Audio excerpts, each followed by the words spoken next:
to Mayor Martinez and Mayor Valdez and others who have brought up. This has been a fascinating conversation, and you should definitely always speak up for the Westside communities as you have done today. Measure C has not given its fair share to the Westside, and so really appreciate the conversation, and just want to remind you that you absolutely can, that this money was intended for projects on the west side. There's no reason why the funds should not remain in the way that the mayor has proposed, that they reserve and come back for a public hearing and public discussion to prioritize other projects. I also want to remind the body that you have every right to amend the plan, which has been done 7 times. It's been done to create new programs. It was done at one point to establish a high-speed rail, to move money for the high-speed rail station in the city of Fresno, which you all supported. And the enabling legislation, state law, gives you the authority to add new projects and make changes to the expenditure plan. And if any of them happen to delete or delay any of the other projects that are already in the initial plan,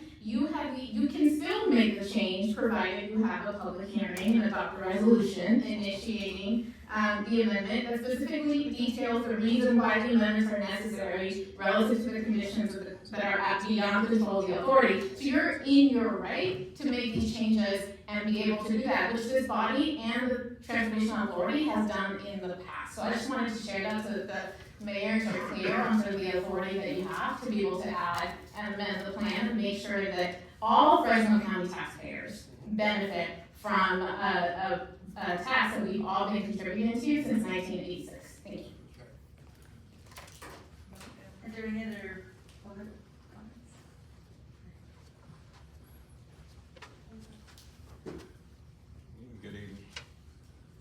Good evening, everyone. Terry Ogle, Executive Director for FCTA.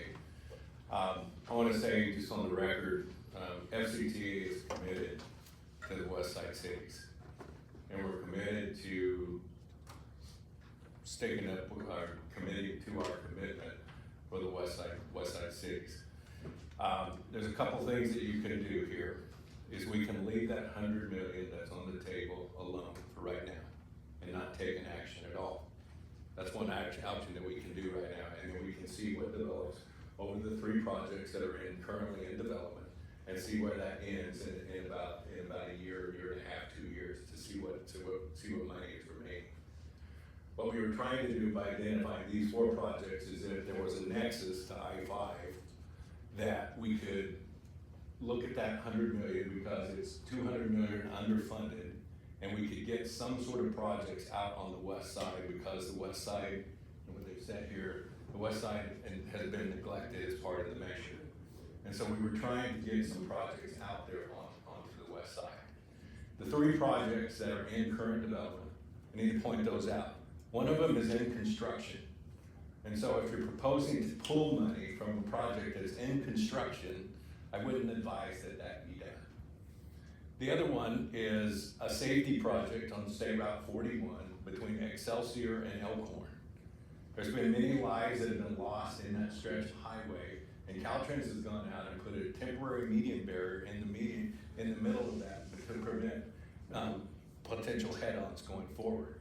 And so when we're talking about safety projects, that in itself is a safety project that needs to be looked at.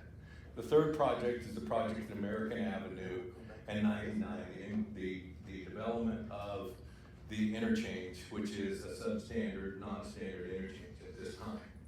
And all of these, we believe that we have the funding available. We've identified the funding available for those projects, but we don't know what the future holds.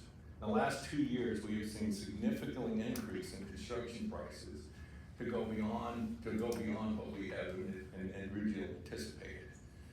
The last thing that I would mention is safety projects. Mayor Martinez, Mayor Valdez, we went out. We were in Mendota. We were in Firebaugh. We looked at the safety issues out there. Do we have a representative from Caltrans here tonight? Yes, sir.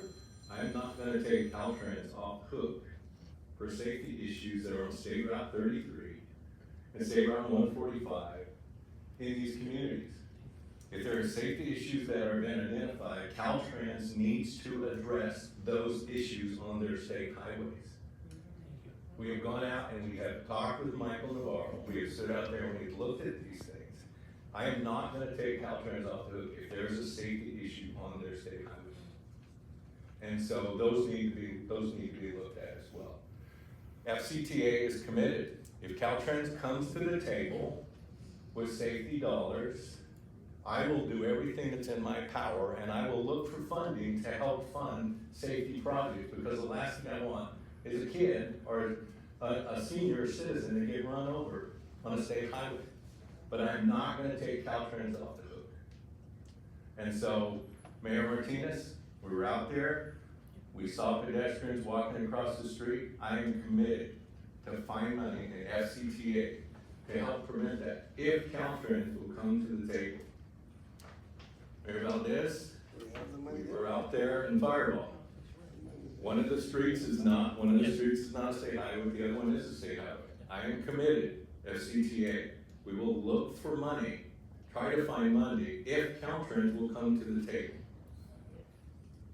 So, the option is you approve what we got here, we look into the future to see what we may have available, or the other option is to not take a motion today, leave that money where it is, and we evaluate it in a couple more years and we see where we're at.